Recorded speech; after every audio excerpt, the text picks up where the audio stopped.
Hello everyone, today I'm going to read Unit 8 Demosthenes from the book Gulmohar Language for Life 9th edition class 5.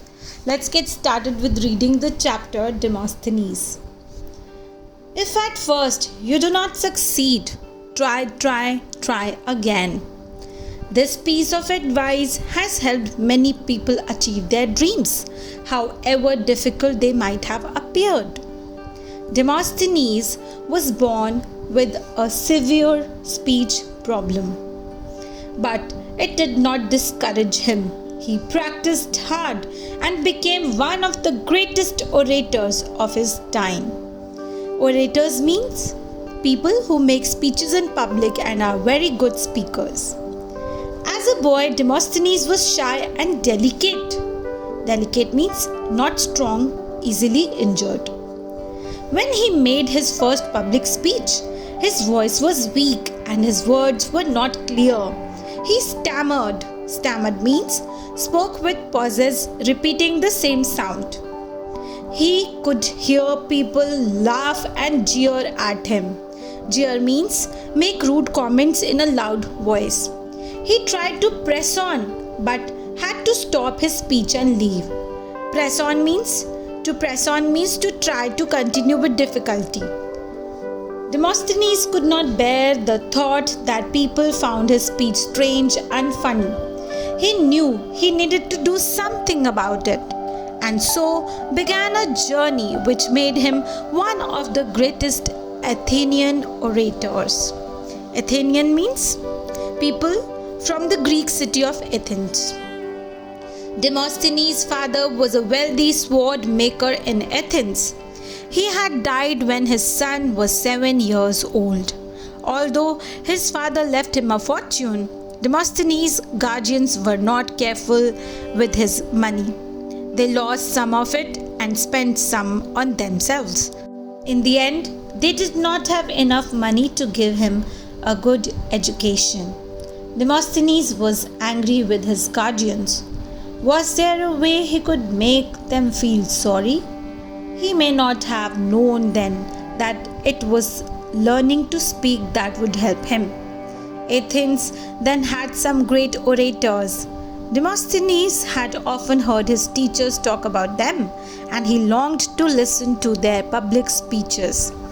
One day, not long after that, he heard that Callistratus, an orator who everyone admired, was to speak at a great trial.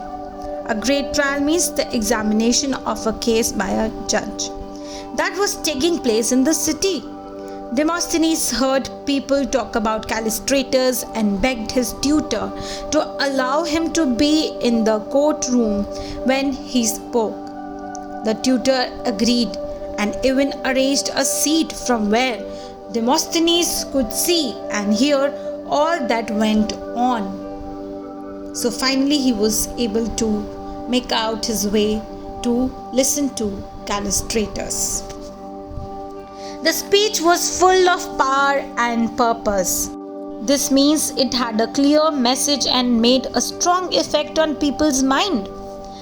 When Callistratus had finished, the Athenians crowded round him and many even followed him home.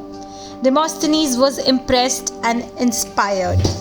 Impressed means was amazed by the speech and admired the orator.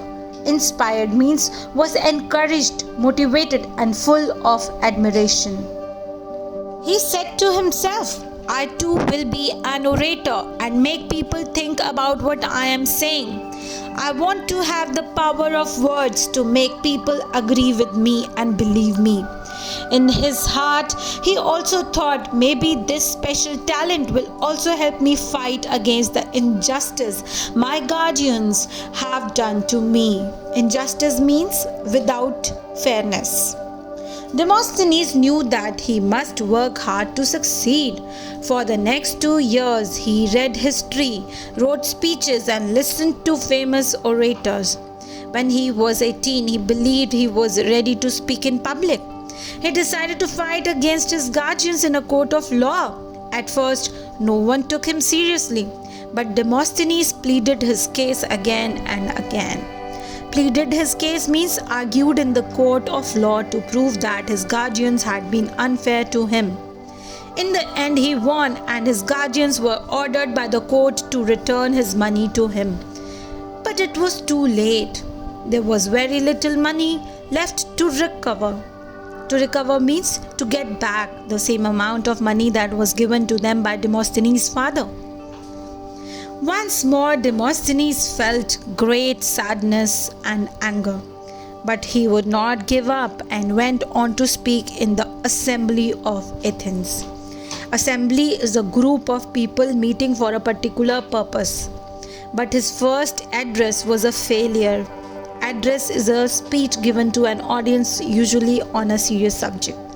So again, he faced a failure. He knew it from the faces of the people around him and was filled with shame. This is surely the last time I speak in public, he thought sadly, and he was very demotivated, discouraged. He left the assembly and walked slowly down the road without realizing where he was going. Suddenly he felt someone touch his arm. It was an old man who had heard him speak in the assembly. He had seen how sad and disappointed Demosthenes was. He looked at him keenly and praised him. He told him that his speech reminded him of the great orator Pericles. "How can you give up so easily, Demosthenes?" he asked. Demosthenes felt encouraged and tried again, but he failed a second time. Again he faced a failure. This time he left the assembly, hiding his face in his cloak. An actor named Satyrus, who knew him well, followed him. He knew that Demosthenes would be in despair, and despair means loss of hope. Now what do you think? Would he recover from this failure again? Demosthenes did not hide his feelings from Satyrus. A sailor with a foolish story will make them applaud, while if I tell them tales of the glorious deeds of their own countrymen, they do not care, he said bitterly. Applaud means clap. Glorious deeds means great and heroic actions. Bitterly means with the feeling that he had failed and could not succeed. True, Demosthenes, answered Satyrus, but I'll tell you why it is so if you will recite to me some lines from one of our great poets. Then Demosthenes recited some poems to him. He spoke the words correctly, but his voice was dull. There was awkwardness in the way he delivered the speech. Awkwardness means the speech was delivered poorly and with difficulty because Demosthenes did not have the skill or confidence. When Demosthenes finished, Satyrus repeated the lines back to him. Demosthenes stood still with surprise. He could not believe that they were the same lines. The actor's eyes flashed, his voice rose and fell, and his body swayed as he spoke. Demosthenes understood why his speeches did not interest the Athenians. He realized that he must not only read or recite them, but also act them. So he found his mistake, the reason of his failure. From that day on, Demosthenes began to work in a different way. So he worked hard. He did not give up. He converted one of the cellars of his house into a study. Cellars is underground rooms used for storing things. There he practiced undisturbed. He often lived in his study for 2 or 3 months at a stretch. They say he went to the seashore and shouted his speech with pebbles in his mouth. So he practiced so hard. It made him struggle to bring out every sound. So when he spoke without the stones, the words came through loud and clear.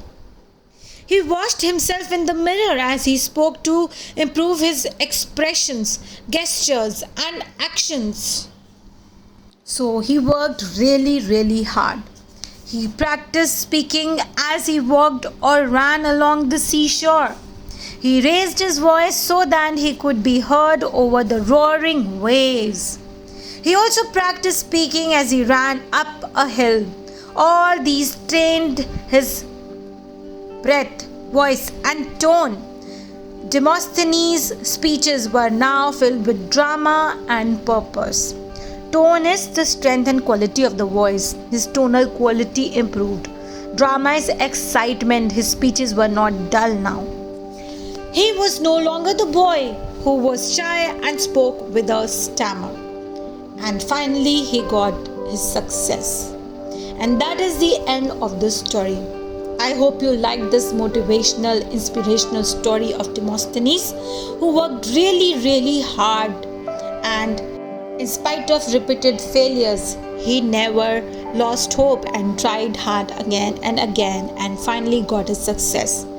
Now here are some back exercises for you to work on. Do not forget to like, subscribe our channel Smart Kids Wonder. Thank you so much.